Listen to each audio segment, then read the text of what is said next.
Recording नहीं हो रही है, अलग से हो रही है, ठीक है। गुड मॉर्निंग दोस्तों, ठीक है, good morning all of you.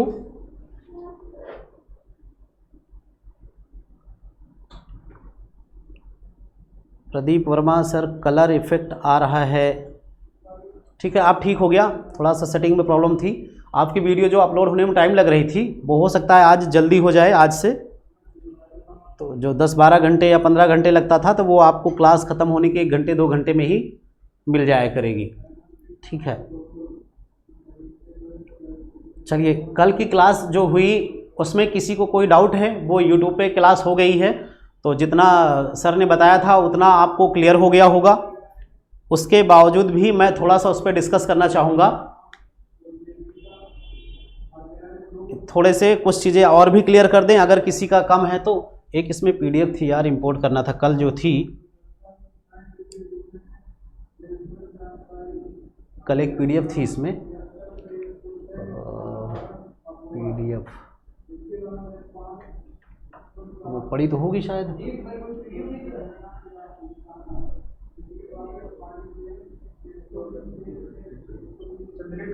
Delete कर दिए हैं, अच्छा चलिए ठीक है। पीडीएफ डाल दें तो इंपोर्ट हो जाएगी, अभी पीडीएफ फिर से इंपोर्ट हो जाएगी, आपके व्हाट्सएप पे होगी।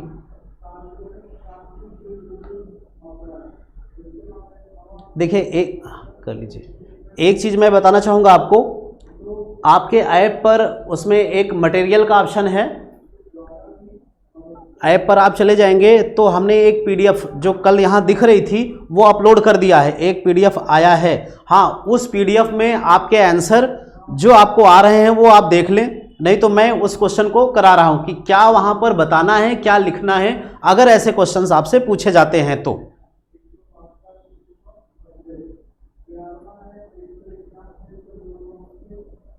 उस पीडीएफ को सब लोग डाउनलोड कर लें, चाहे तो एक प्रिंट भी निकलवा के अपने पास रख लें, क्योंकि तभी आप उसका आंसर सही लिख पाएंगे। तो सारे लोग उसका प्रिंट निकलवा लें, 1 से 2 निकलवा लें। एक में आप लिख रहे हैं, कोई संशोधन होता है, या आप चाहें तो एक पीडीएफ निकलवा के फिर उसकी नोट्स कॉपी में बना लें, ठीक है, उसकी नोट्स कॉपी में बना लें। पीडीएफ सबको मिल गई है कि नहीं, एक बार बता दें, सबको पीडीएफ मिल गई है? ऐप्स पे ही आप स्टडी मटेरियल के नाम से शायद होगा, ज्योत्सना, ठीक है, ओके ओके,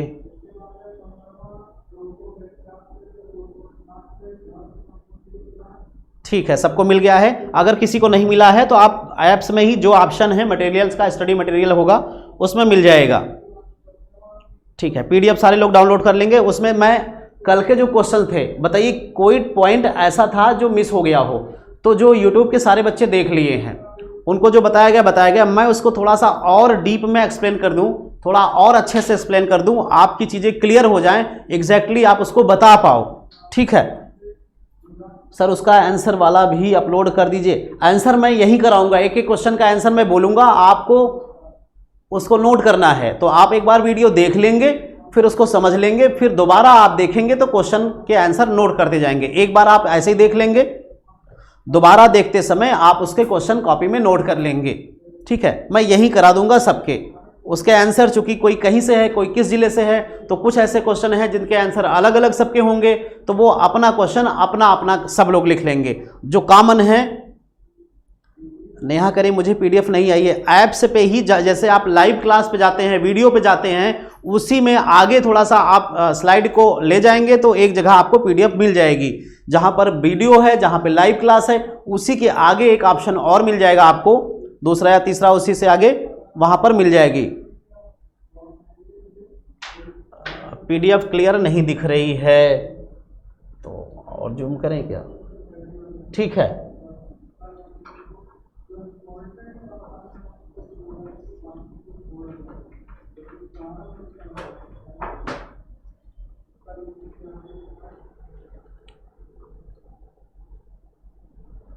देखिए, एक तो मैं पहले आपकी आबकारी वाले के कुछ उसी के बारे में बात कर लेते हैं, और फिर जो है यही पीडीएफ है, आपको मिल गई होगी। ठीक है, तो काफ़ी यूट्यूब के भी बच्चे मांग रहे हैं, आप अपने तक सीमित रखें। और भी एक पीडीएफ बन रही है।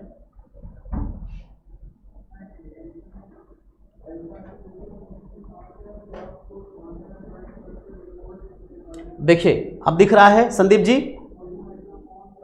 इसमें जो था पहला क्वेश्चन आपका था, इसमें पहला क्वेश्चन एक था आपका, आबकारी सिपाही बनकर अवैध शराब कैसे रोक पाएंगे या कैसे रोक लगाएंगे। यहां पर था आबकारी सिपाही बनकर अवैध शराब पर रोक कैसे लगाएंगे। तो सर ने तो बताया था, मैं भी एक बार एक्सप्लेन कर रहा हूं कि जब आप आबकारी सिपाही बन जाएंगे तो आपको एक पावर मिल जाएगी। ठीक है, जो लोग अवैध काम कर रहे हैं, जो नियम और कानून के विरुद्ध काम कर रहे हैं, जो नियम इसके बनाए गए हैं उसके वो विरोध में काम कर रहे हैं, उस नियम को फॉलो नहीं कर रहे हैं। अमित कुमार सर पीडीएफ नहीं मिला, ठीक है, मैंने ग्रुप पे भी डाला है भाई, आपके इस ग्रुप पे भी पढ़ा होगा, नहीं पढ़ा होगा तो इस ग्रुप पे, आपके इसी ग्रुप पे मैं ऐप्स के ग्रुप पे डाल दूंगा। बाकी उसमें एक ऑप्शन में अटैच किया है फाइल, नहीं तो मैं इस ग्रुप में अभी क्लास के बाद डाल दूंगा, आप लोग इसी ग्रुप से ले लीजिएगा। ठीक है, उसके लिए ठीक है, निश्चिंत रहिए। आप सिपाही बनकर, आबकारी सिपाही बनकर अवैध शराब पर रोक कैसे लगाएंगे। तो आपको हमने बताया कि नियम कानून जो है, अगर कोई उसको फॉलो नहीं कर रहा है तो उसी जो फॉलो नहीं कर रहा है उसी के लिए रोक लगानी है आपको।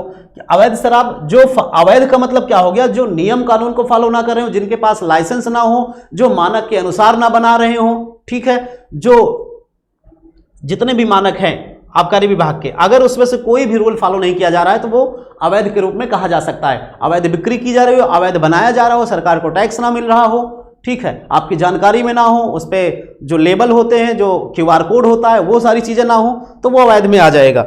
अब इस पे रोक लगाने के लिए क्या करेंगे, आपको बताया गया था कि आप क्षेत्र में जाके निगरानी करेंगे कि कहां ऐसा हो रहा है। जब आप बराबर निगरानी करते रहेंगे तो वहां काम नहीं होगा। जैसे हम ये कहें कि रोड पर एक दो सिपाही हमेशा गश्त करते रहते हैं तो वहां चोरी नहीं होती, मतलब ये उनको पता है कि यहां पर लोग आते जाते रहते हैं, यहां पुलिस रहती है, तो वहां चोरी नहीं होगी। तो जब आप भी क्षेत्र में गश्त करते रहेंगे तो वहां गलत काम नहीं हो पाएगा, और गलत काम नहीं हो पाए इसका मतलब आप रोक लगा रहे हैं, नहीं हो पाने का मतलब आप रोक दिए। ठीक है, दूसरा देखिए, एक गांव में कच्ची अवैध शराब बन रही है, कैसे रोकेंगे।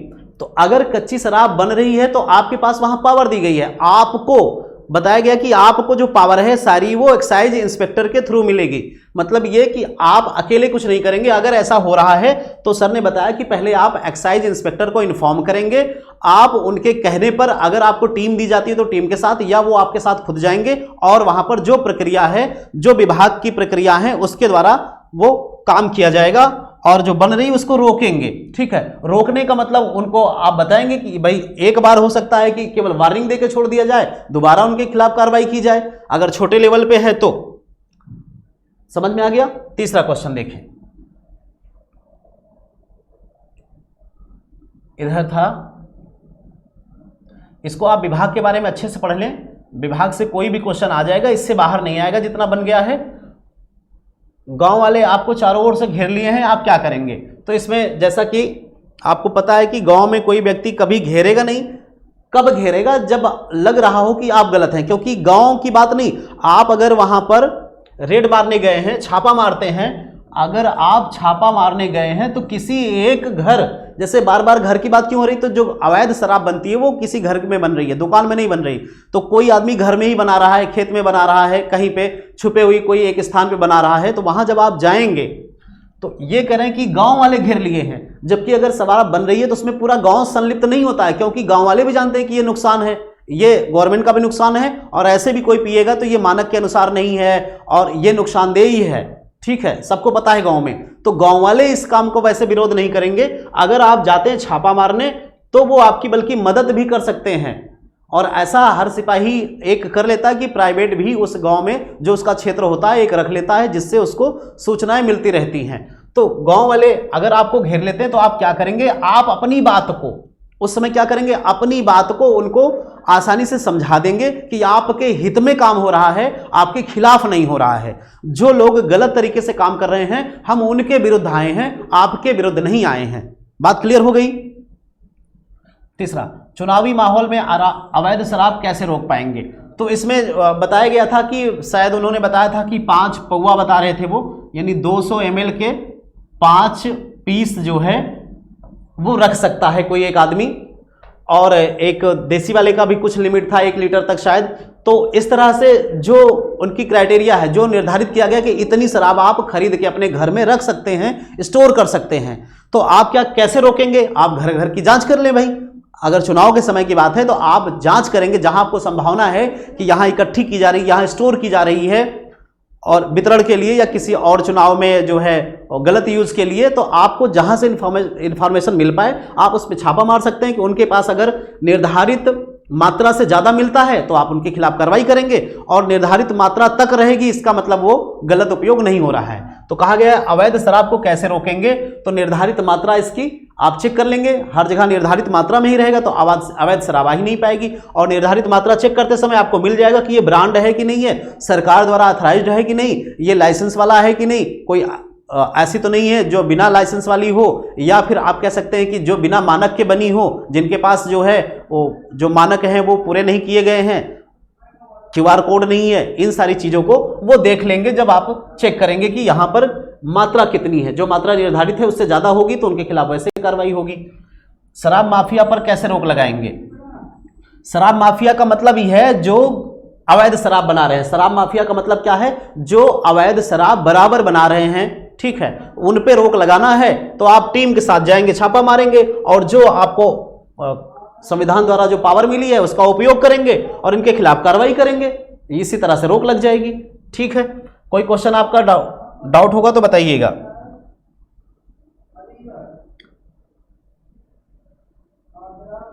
अगला क्या था? अवैध शराब का कारोबार करने वाले को पकड़ लिया गया है, उच्च अधिकारी छोड़ने को कहते हैं, तो आप क्या करेंगे?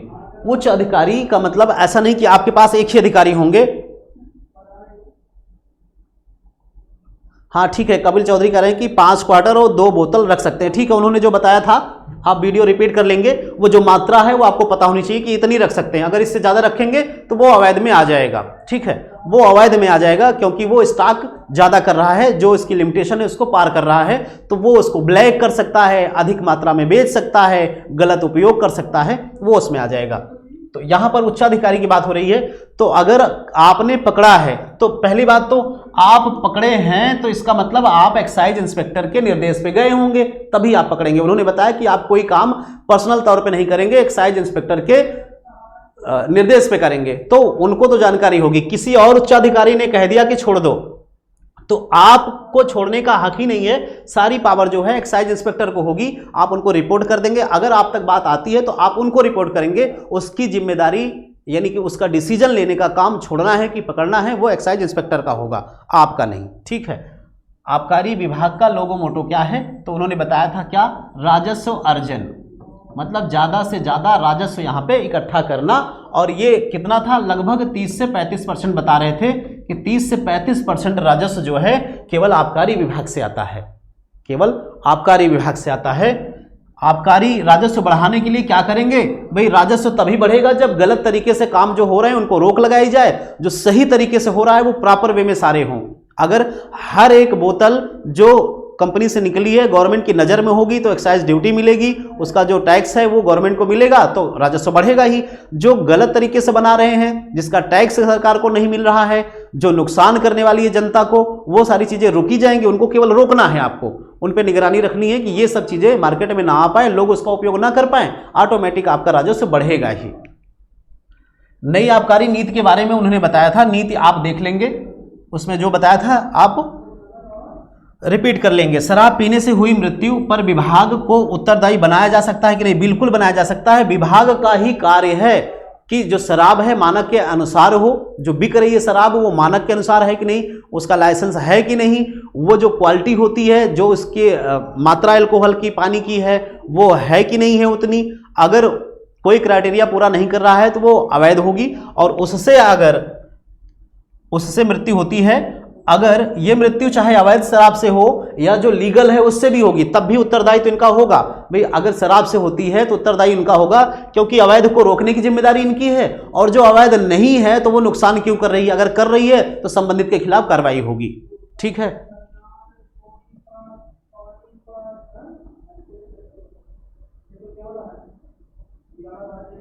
और क्या था, गन्ना का वानस्पतिक वैज्ञानिक नाम, ये थोड़ा कठिन था तो मैं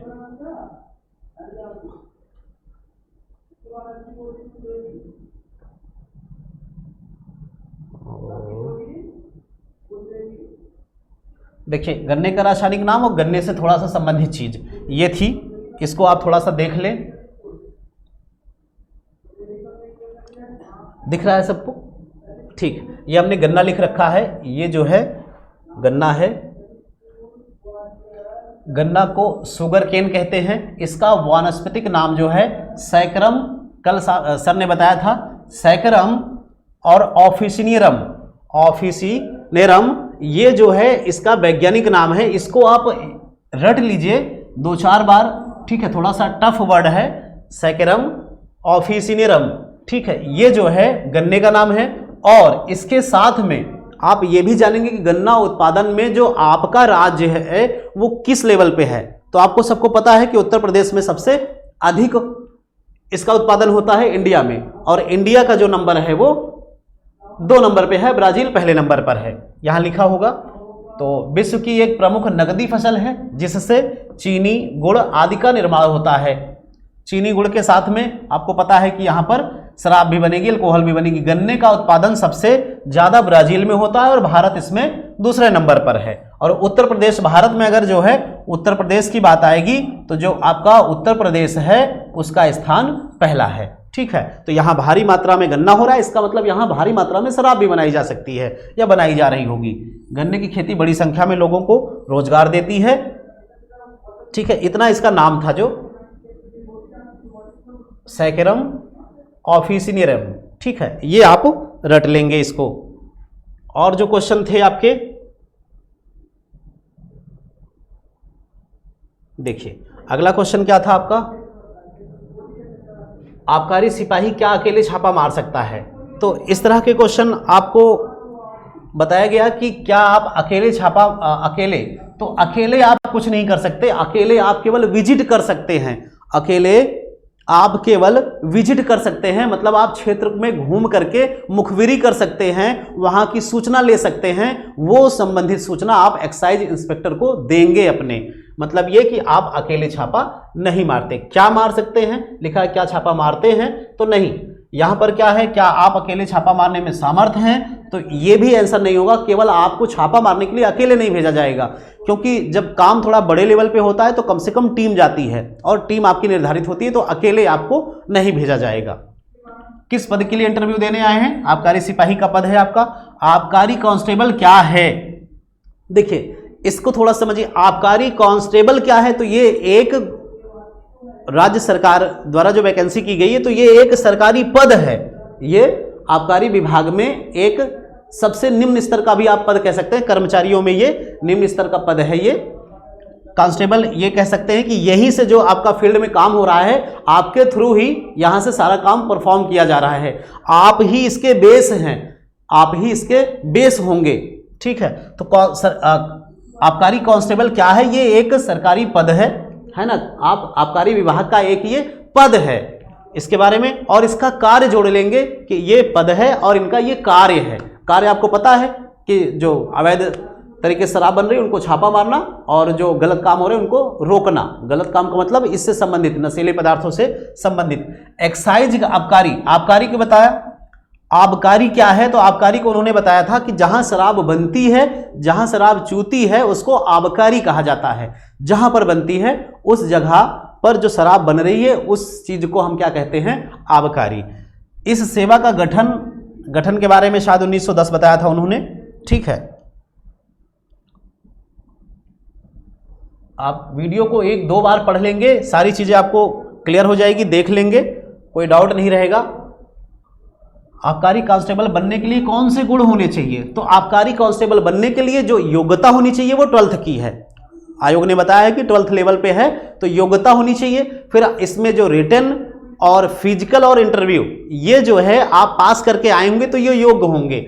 या कह रहे हैं कि कौन कौन से गुण होने चाहिए, तो गुण का मतलब सबसे पहले तो आपकी योग्यता होनी चाहिए, फिर जो निर्धारित चरण हैं एग्जाम क्वालिफाई करने के जो स्टेप हैं उसको आप क्वालिफाई कर रहे हो, और इसके कार्य के बारे में आपको जानकारी होनी चाहिए। मतलब ये कि आप जो है क्षेत्र में जा रहे हैं तो आपके अंदर कम से कम लोगों से बात करने का तरीका अच्छा होना चाहिए। लोगों से बात करने का तरीका, अपनी बात को समझाने का तरीका, है ना, और किसी के प्रति कार्रवाई कर रहे हैं तो उसके लिए आप ऐसा नहीं कि आप सोचे कि वहां पर काम इस तरह का है, महिलाएं हैं, जैसे उन्होंने कल बताया कि आपको महिला भी इस काम में लिप्त संलिप्त मिल सकती हैं, तो ऐसा नहीं कि आप सोचे कि महिला है छोड़ दें, नहीं, गलत काम हो रहा है तो गलत के प्रति जो कार्रवाई करनी है वो करनी है। और एक चीज और, जैसे महिलाएं लड़कियां पूछ रही थी कि हमारा क्या कार्य है, तो लड़कियों को ज्यादातर ऑफिशियल कार्य में लिया जाता है, ऑफिस में बहुत सारे काम होते हैं उनसे वही लिया जाता है। कभी अगर कहीं महिला की बात आती है क्षेत्र में तो बिना महिला सिपाही के महिला के खिलाफ कार्रवाई नहीं हो सकती, अरेस्ट नहीं किया जा सकता, उनके घर में नहीं घुसा जा सकता। अगर महिला का वहां पर रोल है उस काम में, हाँ 1910 था। ठीक है, ये क्या क्या गुण होने चाहिए तो आपको बता दिया गया। आबकारी विभाग में आकर कैसे कार्य करेंगे, तो आबकारी विभाग में आकर के जो आपको ऊपर से निर्देश मिलेंगे उसी हिसाब से आप काम करेंगे। भाई आपको जो ऊपर से एक्साइज इंस्पेक्टर या और भी उच्च लोगों से, उच्च अधिकारियों से जो निर्देश मिलेगा आप उसके थ्रू, टीम के थ्रू आप काम करेंगे। काम क्या है वो आप जान ही रहे हैं। अब आबकारी विभाग में नया क्या करेंगे, तो नया पहले जो होता आया है, जब आप कुछ दिन वहां रहेंगे तो आप जानेंगे कि ये काम कैसे होता था। अगर उसमें कुछ सुधार की आवश्यकता है और आपके अंदर वो गुण है तो आप बता सकते हैं कि ये प्रक्रिया जो ऐसे हो रही थी उसको हम इस तरह से कर लेंगे और आसान हो जाएगा। लोगों को, ज़्यादा से ज़्यादा लोगों को आप जागरूक करेंगे। देखिए सबसे बड़ा, जैसे उन्होंने कल एक बताया था कि आबकारी और मद्य निषेध विभाग, तो जो मद्य निषेध विभाग है वो केवल प्रचार प्रसार करता है कि लोग इस चीज़ का सेवन ना करें, गलत ना करें, या जो अवैध शराब है जो बाहर बन रही है, जो अथराइज्ड नहीं है, लाइसेंस नहीं है, उनका सेवन ना करें। तो ये लोगों को जागरूक करना कि इसका नुकसान है, पी करके गाड़ी ना चलाएं। जैसे आपने देखा होगा कई जगह लिखा होता है शराब पीकर गाड़ी ना चलाएं। तो ये सारी चीज़ें प्रसार करना मद्य निषेध का काम है। ठीक है, आबकारी विभाग का काम जो है ये, तो दोनों के मंत्री संयुक्त रूप से एक होते हैं, लेकिन ये नीचे आकर के विभाग थोड़ा सा बट गया है डिस्ट्रिक्ट लेवल पे। इंस्पेक्टर के आदेशानुसार, जितेंद्र पाल जी, हाँ बिल्कुल बिल्कुल। एक्साइज में क्या क्या आता है, तो एक्साइज में उन्होंने बताया था, आपको याद होगा, एक तो शराब आती है, गांजा, भांग, तो आप देख लेंगे, चरस, गांजा, भांग, चरस, अफीम, स्मैग, कोकीन, ये सारी चीज़ें इसमें आती हैं। जितनी भी नशीली पदार्थें हैं लगभग इसमें सारी आती हैं। तो केवल ऐसा नहीं कि केवल शराब वाला ही आपको काम करना, ये सारी चीज़ें देखनी है, सारे को देखना है कि सभी चीज़ों पर अवैध तरीके से बिक्री ना हो रही हो, अवैध तरीके से उत्पादन ना हो रहा हो। आबकारी कांस्टेबल के कार्य हो गए। आबकारी कांस्टेबल विभाग के बारे में बताइए। तो विभाग के बारे में जो आपका काम है वही विभाग का काम है, तो इस विभाग में क्या क्या काम होते हैं वो आप बता देंगे। तो विभाग के काम का मतलब आपका कोई सीनियर भी कर रहा है तो वो भी विभाग का काम होगा, आप द्वारा किया जा रहा है तो वो भी विभाग का काम होगा।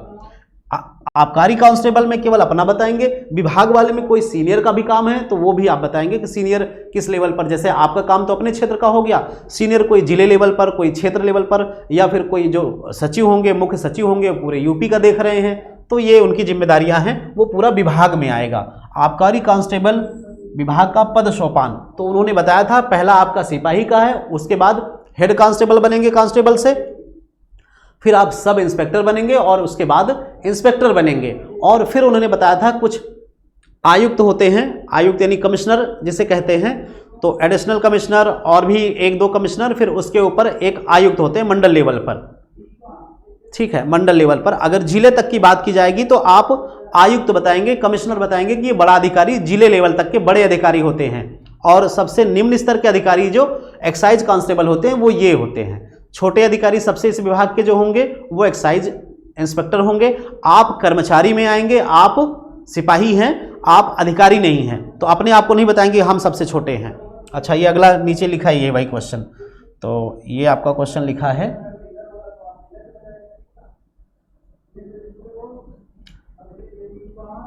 सबसे बड़ा और सबसे छोटा। तो सबसे बड़ा अधिकारी जो होगा वो मुख्य सचिव। मुख्य सचिव हर विभाग में जो मंत्री होते हैं, मंत्री से ही सीधा अटैच होते हैं, मतलब ये कि इनके द्वारा ही सारी सूचनाएं इकट्ठी करके इनको दी जाती है या सलाह भी दी जाती है मंत्री को। ठीक है, तो ये जो है सबसे बड़े, अगर गवर्नमेंट में बात की जाए, जैसे आप सरकारी एम्प्लाई हैं तो ये भी सरकारी एम्प्लाई होते हैं एक तरह के, ये भी क्या हैं, एम्प्लाई नहीं कहेंगे, ये ऑफिसर्स हैं। तो ये मुख्य सचिव जो होते हैं ये सबसे बड़े और सबसे छोटा अधिकारी जो आपका एक्साइज इंस्पेक्टर। ठीक है, आबकारी विभाग का राजस्व में क्या योगदान है, तो बता दिया 30 से 35%, और 30 से 35% योगदान बहुत बड़ा योगदान है। ठीक है, विभाग का मुख्यालय इलाहाबाद है, जो अब प्रयागराज के नाम से जाना जा रहा है। उत्तर प्रदेश की नई आबकारी नीति के बारे में शराब क्या है, तो नीति आप देख लीजिएगा, नीति उन्होंने बताया था ढंग से। शराब को, तो शराब जो था वो 2 भागों में उन्होंने बताया, सर और आब। सर और आब, तो इस सर का मतलब क्या था, आग, या सर का मतलब क्या था, आग, और इसका मतलब एक होता है शैतान। इसका मतलब शैतान और इसका मतलब क्या था, पानी। तो आप कह सकते हैं ये शैतान का पानी है या फिर ज्वलनशील पानी है। ठीक है, तेज बहादुर सर वीडियो भेजिएगा। वीडियो YouTube पे पड़ी है और इस ऐप पे भी हमने उसको लिंक कर दिया है, तो आप वहाँ से ऐप पे भी देख सकते हैं, YouTube पे जाके देख सकते हैं। इसको मैं डिस्क्राइब इसलिए और डिटेल में कर दे रहा हूँ कि और लोगों से आप बेहतर बता पाएँ, क्योंकि वो हमने YouTube पे ग्लोबल कर दिया है, तो उस चीज़ को आप और अच्छे से बता पाएँ, इसलिए मैं इसको थोड़ा सा रिवाइज करा दे रहा हूँ। इसका शराब का रासायनिक नाम, शराब का रासायनिक नाम किसी को याद है कल क्या बताया गया था? देखिए एल्कोहल का तो पता है आपको, जो एल्कोहल है C2H5OH, ठीक है, ये था एल्कोहल का। शराब का रासायनिक नाम आपको अगर वो बताए हों, इथाइल एल्कोहल। ठीक है, इथाइल एल्कोहल, इथाइल एल्कोहल। कच्ची शराब क्या है? जो लोग देखते हैं ना कि एक भट्टी का एग्जाम्पल वो दिए थे कि भट्टी पे बनाई जाती है तो गेहूं से या महुआ से या किसी और चीज़ से, तो वो कच्ची शराब लोग अपने से बनाते हैं। जहरीली शराब क्या है? जो मानक के अनुसार नहीं बनाई गई है, जो मानक के अनुसार नहीं बनाई गई है, जिसमें जो मात्रा होती है उस मात्रा को फिक्स नहीं किया गया है, उसका कोई क्राइटेरिया नहीं है कि जैसे उन्होंने 46 पॉइंट कुछ बताया था, नहीं 42.8 बताया था परसेंट मैक्सिमम एल्कोहल का, तो वो अगर मानक पूरे नहीं हैं तो वो जहरीली हो सकती है, नुकसानदेह हो सकती है। शराब किस किस से बनती है? तो ये आपको पता है, फल से बनती है, अनाज से बनती है। ठीक है,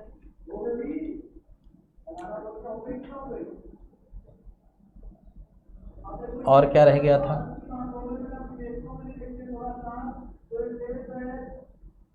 उत्तर प्रदेश में शराब पीने से मौत क्यों होती है? तो शराब पीने से मौत होगी भाई, जो लोग ऐसी शराब पी रहे हैं, या तो ज़्यादा मात्रा में सेवन कर रहे हैं तो होगी, अगर वो ज़्यादा मात्रा में कर रहे हैं तो हो सकती है, या फिर जो मानक के अलावा बन रही है, जो अवैध शराबें हैं, जो गवर्नमेंट की जानकारी में नहीं है, उसके जो मानक हैं, या फिर वो जो जांच हो करके आती है, पहले तो उसका टेस्टिंग होता है कि ये जो मानक है उसको पूरा कर रहा है कि नहीं, तभी मार्केट में आता है। और आप कहीं बाहर से ले रहे हैं जो गवर्नमेंट के नज़र में है नहीं, किसी जो है वैज्ञानिक द्वारा या किसी लैब द्वारा उसको टेस्ट नहीं किया गया, तो बाहर की चीज़ है तो वो नुकसान करेगी ही। ठीक है, तो इसलिए पीने से मौत ही होती है। इसे कैसे रोका जाएगा? तो बाहर जो भी अवैध काम हो रहे हैं शराब के या नशीले पदार्थों के, उनको आप अवैध कार्य से रोकेंगे तो ये मौतें अपने आप कम हो जाएंगी। जब जो अथराइज्ड है वो पिएंगे तो वो उतनी नुकसान नहीं करेगी। औषधि उपयोग उन्होंने बता दिया था। एक तो होम्योपैथिक दवाओं में इसका बहुत ज़्यादा उपयोग है, अंग्रेजी दवाओं में भी, जैसे खांसी का सिरप आता है या कई सारे सिरप हैं जिसमें उसमें मिले होते हैं, तो औषधि में भी इसका उपयोग होता है। शराबबंदी होनी चाहिए, तो इसका निर्णय लेने का काम सरकार का है। शराबबंदी होनी चाहिए कि नहीं, इसका निर्णय लेने का काम सरकार का है। जैसे कि गुजरात और बिहार में हुआ है तो वो राज्य सरकार का निर्णय है, इसके बारे में सरकार ही डिसीजन ले सकती है। आप कुछ कर नहीं सकते, अपना मत दे सकते हैं। तो आप कह सकते हैं कि बहुत लोग इसका गलत उपयोग कर रहे हैं, अगर बंद हो जाए तो अच्छी बात है, ठीक है। लेकिन उसमें क्या है कि बंद होने से भी सरकार का राजस्व का नुकसान होगा, जो राज्य को चलाने में बहुत बड़ा इसका योगदान है, जो यहाँ से अंश मिल रहा है उसका बहुत बड़ा योगदान है। तो बंद करना भी कहीं ना कहीं एक जगह से ठीक नहीं होगा। तस्करी कैसे रोकेंगे, तो वही बता दिया, शराब मद्य अल्कोहल की रोक एवं औषधि प्रयोजन, ठीक है। ये सारी रोक के लिए आपको पता चल गया। और कुछ क्वेश्चंस इसमें थे जो आपको इस तरह के क्वेश्चन मिल जाएंगे।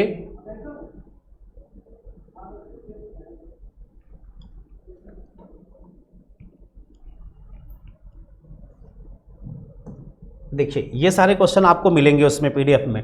तो आप अभी क्या कर रहे हैं, अभी का मतलब वहां पे तुरंत की बात हो रही है, अभी क्या कर रहे हैं, तो आप उस समय इंटरव्यू दे रहे होंगे। अगर आपसे ये पूछा जाएगा, जो सना एक्ट के बारे में उन्होंने बताया था, संविधान के कुछ अनुच्छेद थे जहां से पावर मिली, शायद 47 था, तो वो भी उन्होंने बताया था, उसको आप देख लीजिएगा, रिपीट कर लीजिएगा, उसको उन्होंने डिटेल में अच्छे से बताया है।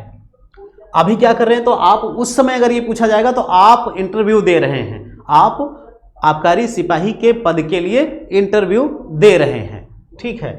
अभी कहां से आ रहे हैं, तो वो तुरंत पूछ रहे हैं अभी कहां से आ रहे हैं, इसका मतलब आप बाहर से आ रहे हैं या जो वेटिंग रूम बना हुआ है वहां से आ रहे हैं। आप कह सकते हैं कि कक्ष के बाहर वेटिंग रूम है या वहां पर वेटिंग में लोग बैठे हैं, वहीं हम भी बैठे थे, वहीं से आ रहे हैं, तो वेटिंग रूम का यूज कर सकते हैं। अपने बारे में बताएं, तो अपने बारे में आपको सबको बताना आता है। कल हमने फोन पे 2 लड़कों का इंटरव्यू लिया था, फोनिक इंटरव्यू 2 लोगों का लिया था फोन पे ही, एक तो संदीप गोंड का और एक प्रमोद नाम था, क्या नाम था, प्रमोद जी और किसका हुआ था भाई, प्रमोद नाम था, क्या नाम था, प्रमोद का। तो ठीक ही हुआ है, इन लोगों के जो इंटरव्यू हुए हैं इसमें इनका जो है वो 16+ के हिसाब से जो हमने मार्किंग की, इनका बहुत अच्छा था। इनका थोड़ा सा संदीप का जो था, सॉरी संदीप का नहीं, संदीप का 15 और जो प्रमोद थे वो 16+, यानी जो जिस तरह से हमने उनसे क्वेश्चन किया वो सारे आंसर दे रहे थे, वो 16 या 16+ रहेंगे। 15 या 15 के आसपास, ये 15 से ज़्यादा हो सकते हैं। बाकी एक एक 2 लोगों का हम लेते रहेंगे। इसमें वीडियो में क्लियर नहीं हो पा रहा है तो हम व्हाट्सअप से भी अभी मैसेज कर देंगे, तो हम शाम को आपकी वीडियो कॉलिंग के माध्यम से ही, व्हाट्सएप पे ही आपका वीडियो कॉलिंग के माध्यम से कर लेंगे। कल हमने जैसे फ़ोन पे लिया था, आज से हम वीडियो कॉलिंग के माध्यम से 2, 3, 4, 5 लोगों का रोज लेंगे, ठीक है। शाम को 1 घंटे समय हम दे देंगे।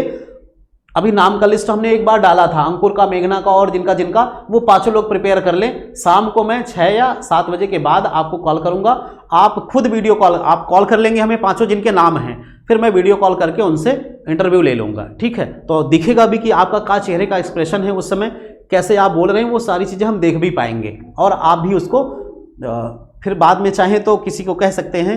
रिकॉर्डिंग का ऑप्शन तो नहीं आएगा, फिलहाल हम आपको रिव्यू बता देंगे कहाँ कहाँ कमियाँ हैं। देखिए अंतिम क्वालिफिकेशन बताना है आपको, तो जो अंतिम क्वालिफिकेशन है आप उसको बताइए और फिर उससे जुड़े हुए सवाल हो सकते हैं कि क्या सब्जेक्ट लिए थे, इस सब्जेक्ट का चयन क्यों किए, इस सब्जेक्ट का आगे स्कोप क्या है, इसमें जो आपने पढ़ाई की उसका इस जॉब में क्या उपयोग है। इस पॉइंट से बहुत इतने क्वेश्चन बन जाएंगे, ठीक है। जो हमने बात बोली, प्रदीप कह रहे हैं, ठीक है, प्रमोद नहीं प्रदीप वर्मा थे, प्रदीप थे, ठीक है। प्रदीप जी अच्छा हुआ था आपका, काफ़ी मेहनत कर रहे हैं, हाँ वीडियो भी भेजा था आपने, ठीक है। इस समय या अभी आप क्या कर रहे हैं, ये हो गया। किस सेवा के लिए साक्षात्कार देने आए हैं ये आपको पता है।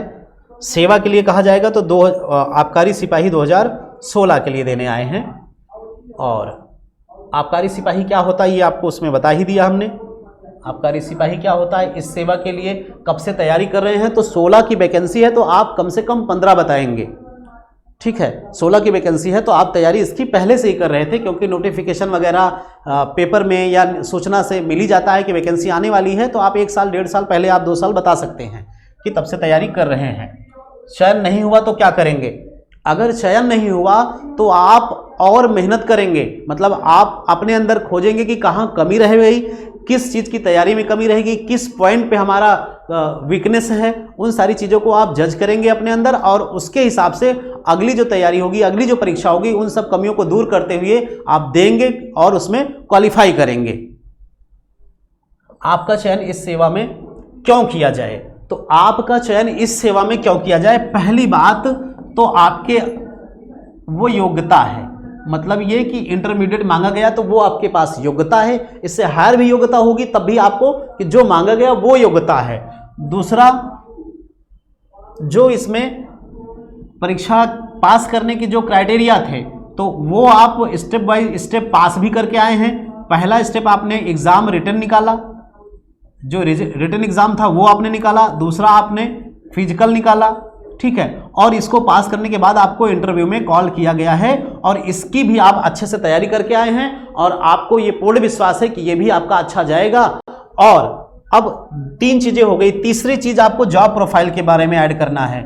जो जॉब प्रोफाइल है उसके बारे में अब आप जान गए हैं अच्छी तरह से, तो मतलब ये कि जो यहाँ पे काम है, जॉब प्रोफाइल का मतलब सर इसमें आबकारी सिपाही में जो काम है ये काम है और इस तरह के काम मुझे पहले से ही पसंद है, मैं छापा मारना चाहता था, मैं चाहता था कि ऐसे काम मुझे मिले कि लोग छापा मारना, मैं सुनता था कि यहाँ छापा मारा गया और मुझे छापा मारने का मौका मिलेगा, ये मुझे बहुत अच्छा लगेगा, क्योंकि ये बचपन से मेरी ये सोच थी या फिर मेरी ये चॉइस थी कि इस तरह का काम मुझे मिले तो मैं अच्छे से परफॉर्म करूंगा और लोगों को जागरूक भी करने का मौका मिलेगा। एक तो ये शराब पीना गलत बात है एक तरह से, तो उसमें भी लोगों को आप जागरूक करेंगे, ठीक है, इसमें एक पॉइंट जागरूक करने वाला भी आप जोड़ लेंगे कि आप लोगों को अच्छे से समझा सकते हैं कि क्या सही है और क्या गलत है। और देखिए, चयन के प्रति इतना आश्वस्त क्यों है? क्योंकि आपने पूरी ईमानदारी से, पूरी निष्ठा से मेहनत की हुई है, पूरी लगन से मेहनत की हुई है। आपका उद्देश्य था कि इस पद को, इस जॉब को आपको लेना है या इसमें आपको चयन लेना ही है, चयनित होना ही है, और इसमें जितनी मेहनत हो पाई है आपने अधिकतम अपना एफर्ट किया हुआ है, मैक्सिमम आपने दिया हुआ है, कहीं से आपकी तरफ से ढिलाई नहीं हुई है। और जब मैं पूरी तरह से इसको तैयार कर रखा हूँ, पूरी ईमानदारी से तैयार किया हूँ सर, मुझे विश्वास है कि मुझे मेरा चयन इसमें होगा, इसलिए मैं आश्वस्त हूँ, ठीक है। चयन होने पर कैसा महसूस करेंगे? तो हर लोग खुशी होते हैं तो खुशी होंगे, चयन होने के बाद आप खुश होंगे और अपनी खुशी को लोगों तक जाहिर करेंगे, बताएंगे। चयन ना होने पर कैसा महसूस करेंगे? तो वही चीज़ है, ना होने पर थोड़ा सा आप भावुक होंगे, थोड़ा दुखी होंगे, लेकिन उसको जो है आप फिर से मजबूत करेंगे कि ये जहाँ जहाँ कमियाँ रह गई अगले में ऐसा ना हो। चयन जो नहीं हुआ, जो अगला स्टेप आपको मौका मिलेगा किसी एग्जाम के लिए, उसमें ऐसी घटना नहीं घटेगी। इसका श्रेय किसे देंगे? तो आप श्रेय किसे देंगे? तो सबसे पहला वर्ड आपका माता पिता, और फिर लास्ट में आप टीचर को कह सकते हैं। तो इन 3 लोगों को आप श्रेय देंगे। तो टीचर में पूछ लेंगे किस टीचर का, तो आपको जहां से जो समझ में आए, एकेडमिक के टीचर, ग्रेजुएशन के टीचर या इंटरव्यू के टीचर, ठीक है, जिनका आपको समझ में आए उनको ऐड कर सकते हैं। अभी कहां से आ रहे हैं? तो अभी तो बता दिया, अभी कहां से आ रहे हैं? तो आपका आंसर था वेटिंग रूम से। और कहां से आए हैं? तो आप अपने जनपद से आए हैं, ठीक है, अपने जनपद से आए हैं।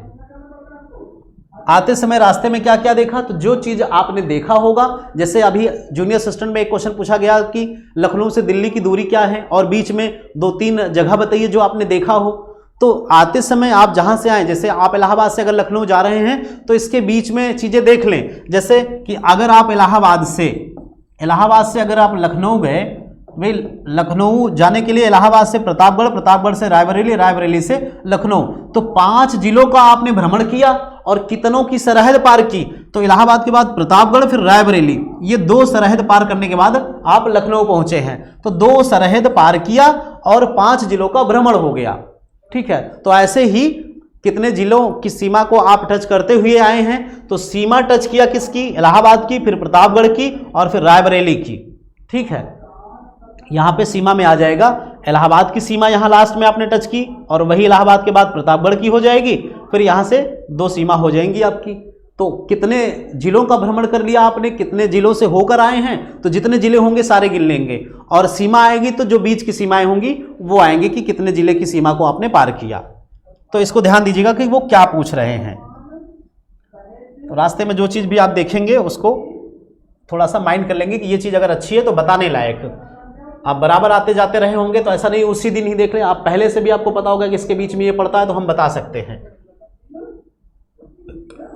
ट्रेन या वाहन से आते समय क्या देखा, पीएनआर नंबर क्या होता है, पीएनआर नंबर क्या होता है। आपको पता है कि जो ट्रेन का टिकट बुक होता है, टिकट, तो कोई ट्रेन से जाएगा तो हो सकता है उससे ट्रेन के बारे में थोड़ा सा पूछ लिया जाए, ठीक है, ट्रेन के बारे में उससे थोड़ा सा पूछ लिया जा सकता है। तो ये जो पीएनआर नंबर है, पैसेंजर नेम रिकॉर्ड, इसका फुल फॉर्म है पैसेंजर नेम रिकॉर्ड। तो पैसेंजर के बारे में होता है, पीएनआर नंबर आपका स्टेटस दिखाता है।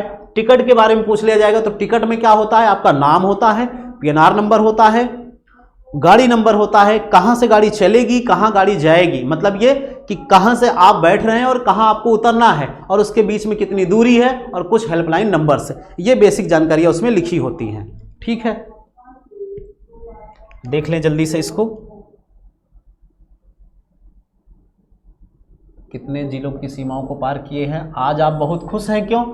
आप इंटरव्यू देने गए हैं तो आपकी खुशी का एक बता सकते हैं क्या कि 2 स्टेप मैंने क्वालिफाई किया, और मेरे चयन का, मेरे मतलब हमारे जो 3 चरण थे वो चरणों में आज आखिरी चरण है, और मेरी तैयारी भी अच्छी हुई है। आज इस चरण के बाद, आज इस इंटरव्यू के बाद मेरे चयन की प्रक्रिया लगभग पूरी हो जाएगी। अब मेरे स्तर से इसमें कोई एग्जाम की प्रक्रिया नहीं रह गई है। फाइनल मेरिट जो आयोग की तरफ से बनेगी उसमें मेरा कोई योगदान नहीं रहेगा, मतलब वो आयोग द्वारा डिसीजन लिया जाएगा। तो मेरे हिसाब से, मेरे स्तर से ये प्रक्रिया पूरी हो गई है, और मुझे पूरा विश्वास है कि अब मेरा सिलेक्शन हो जाएगा। इसका मतलब ये, मैं इसलिए खुश हूं कि अब मेरे चयन की संभावना क्लियर हो गई है। माने संभावना क्या, आप कह सकते हैं कि अब मेरा चयन निश्चित हो गया है, क्योंकि मेरा रिटन अच्छा गया था, फिजिकल अच्छा गया था, इंटरव्यू भी अच्छा गया है। तो अब जो है हम चयन के एकदम नजदीक हैं, इसलिए खुश हैं। आज क्या पढ़ के आए, तो आपने उस दिन पढ़ा हो या ना पढ़ा हो, जो चीजें आपको अच्छे से आती हैं आप वही बता दो कि आज हमने पढ़ा है। चाहे कोई करंट अफेयर आपने पढ़ा हो, या न्यूज़पेपर में पढ़ा हो, या इसके अतिरिक्त कोई ऐसी चीज जो आपको अच्छे से आती है, चाहे वो हिस्ट्री का हो, चाहे वो साइंस का हो, चाहे कंप्यूटर का हो, चाहे किसी के बारे में हो, किसी एक व्यक्ति के बारे में भी आप पढ़े होंगे तो भी वो बता सकते हैं, जिसके बारे में अच्छी जानकारी हो कि मैंने आज ही पढ़ा है। ठीक है, वहां आप ये झूठ बोल सकते हैं।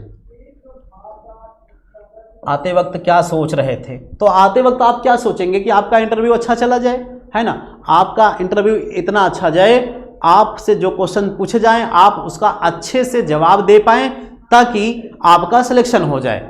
ठीक है, आप पूरा प्रयास करेंगे कि हम एग्जाम के इंटरव्यू में जो भी क्वेश्चन पूछे जाएंगे उनका बहुत ही अच्छे से आंसर देंगे, मतलब ये कि उसको आप अच्छे से प्रेजेंट करेंगे, ताकि आपको अच्छा नंबर मिल पाए, और अच्छा नंबर पाने के बाद आपका चयन हो पाए। आज का दिन आपको कैसा लग रहा है, तो ठीक है, सबको अच्छा लगेगा।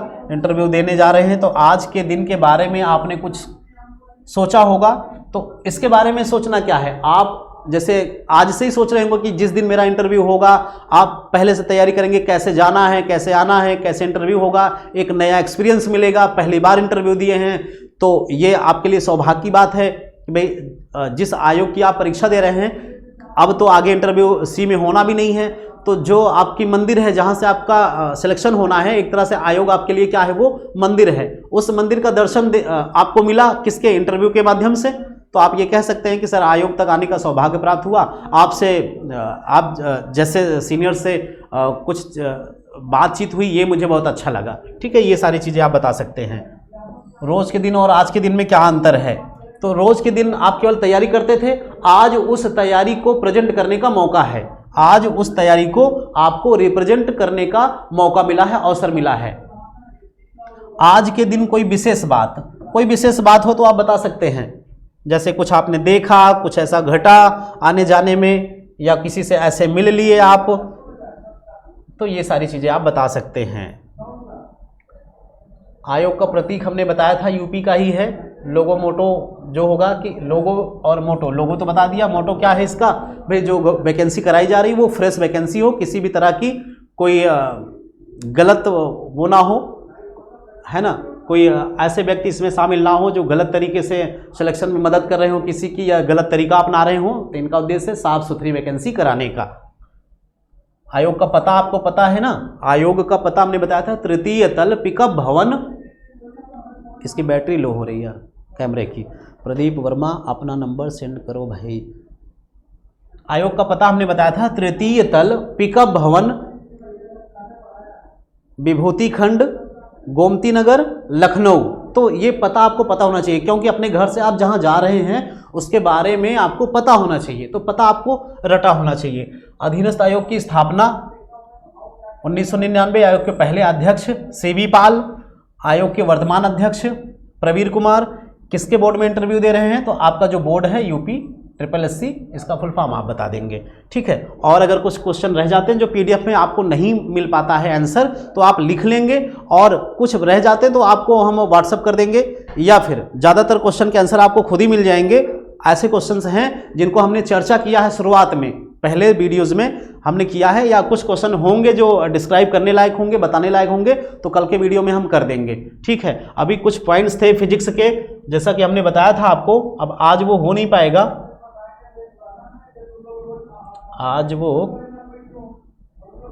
नहीं हो पाएगा, तो उसको हम कल देख लेंगे। यार ये PDF सेव कर देना, ठीक, ये जो इमेज थी हमारी, ठीक है। कुछ सूत्र हैं, तो जो सूत्र बराबर पूछे जा रहे हैं उसके बारे में हम कल चर्चा कर लेंगे, तो आज इस टॉपिक पे बात नहीं हो पाई तो कल इसको कर लेंगे। जो लोग चश्मा लगाते हैं वो एकदम श्योर कर लें उत्तल लेंस और अवतल लेंस। कल थोड़ा सा 10 मिनट हम इस पे बात करेंगे, 10-5 मिनट उत्तल लेंस अवतल लेंस पे। अगर कोई चश्मा लगाता है तो उससे निश्चित रूप से क्वेश्चन ये पूछा जा सकता है, ठीक है। चलिए एक क्वेश्चन आपको होमवर्क दे देते हैं, एक क्वेश्चन आपका होमवर्क दे देते हैं।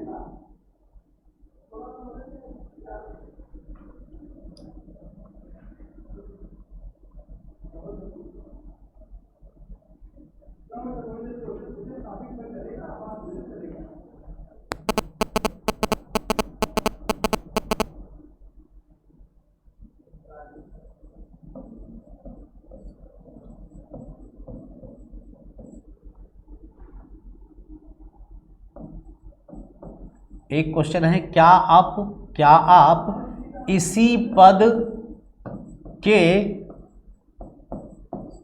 योग्य हैं, अर्थात